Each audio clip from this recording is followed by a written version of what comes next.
Hello गाईस, नमस्कार, नमस्ते. मी आहे रजिता. आज मी बनवणार आहे मुशी मच्छीचं कालवण. तर त्यासाठी घेणार आहे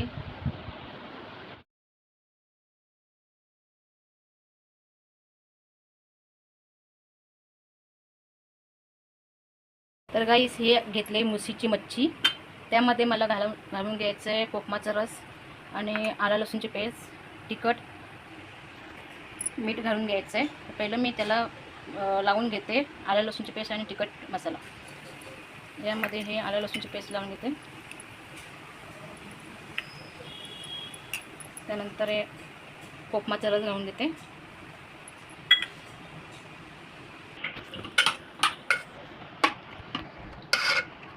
आता यामध्ये मी मीठ आणि हे तिखट घालून घेते. थोडीशी हळद घालून घेते.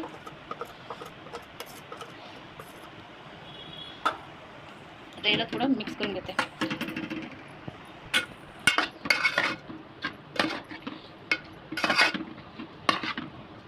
आता याला 10-15 मिनिटासाठी ठेवते. आता मी यासाठी वाटण्यासाठी घेतलेलं आहे ओलं खोबरं, कांदा, टोमॅटो, हळद, कोथिंबीर, मिरची, आलं, लसूण आणि हे कोथिंबीर घेतले, बारीक चिरून घेतले. आता मी हे खोबरं भाजून घेते पहिलं. त्यानंतर बाकीचं सर्व भाजून घ्यायचं आहे.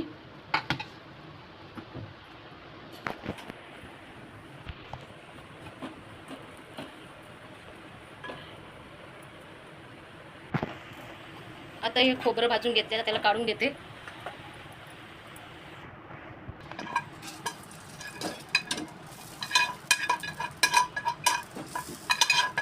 अशा पद्धतीने खोबरं भाजून घेतले. आता त्यामध्ये मी कांदा भाजायला घेते.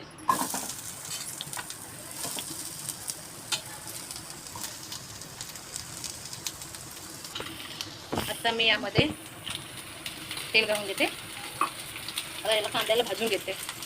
भाजायला आलेला आहे. आता इथे साईडला लसूण, आलं, मिरची आणि टोमॅटो हे भाजून घेते.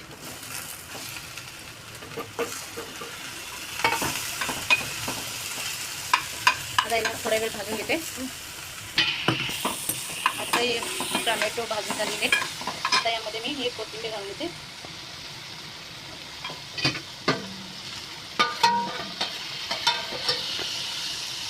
त्याला चांगली भाजून घेते.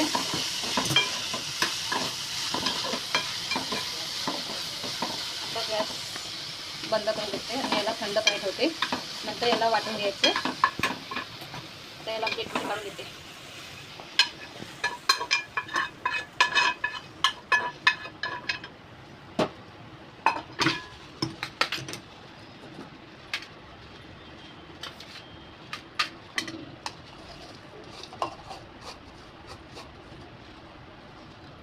याला थंड करायला ठेवते थोड्या वेळ.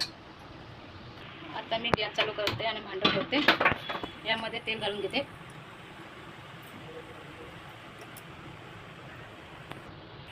आता यामध्ये तेल घालून घेते. त्याला थोडं गरम करायला ठेवते. आता मी मसाल्यासाठी घेतले लाल मिरची पावडर, हळद, गरम मसाला, नमक म्हणजे मीठ आणि कोकमाची फोडं घेतले. आता मी पहिलं यामध्ये लाल मिरची पावडर म्हणजे मसाला घालून घेते.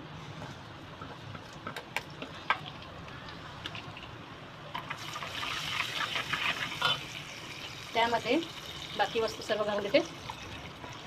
हळदी, गरम मसाला आणि मीठ. याला ढवळून घेते. चांगलं तेलामध्ये परतून घेते मसाल्याला. आता यामध्ये मी मुशी घालून घेते.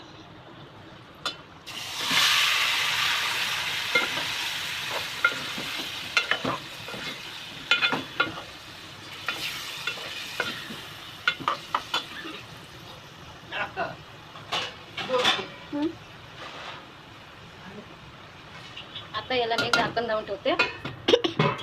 आता याला थोडा वेळ ठेवते आणि झाकण लावून ठेवते. तोपर्यंत वाटून घेते. भाजलेलं वाटून घेते. आता हे झाकण उघडून बघते मी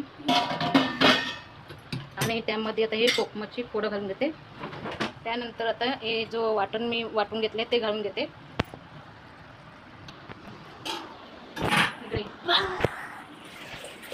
थोडंसं पाणी लावून घेते.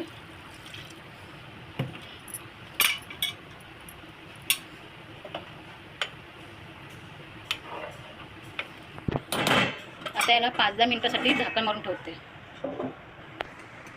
आता याला मी झाकण उघडून बघते. कालवणला चांगली उकड आलेली आहे.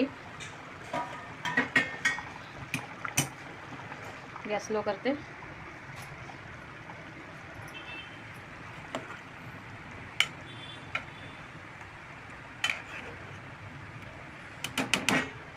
आता यामध्ये कोथिंबीर घालून घेते. तर अशा पद्धतीने झालं आहे मुशीचं कालवण. तुम्ही पण तुमच्या घरी अशाच पद्धतीने बनवून बघा, छान झालं आहे. आता याला थोडा वेळ ठेवते. हे झालेलं आहे मुशीचं कालवण. आता गॅस बंद करून घेते. आता यामध्ये मी आता वरून थोडीशी कोथिंबीर घालते. पाहू शकता अशा पद्धतीने झालंय मुशीचं कालवण. तर गाईज, तुम्हाला ही रेसिपी कशी वाटली कमेंट करा, सबस्क्राईब करा, लाईक करा, शेअर करा. मिळते आता मी पुढच्या ब्लॉगमध्ये. तोपर्यंत बाय बाय.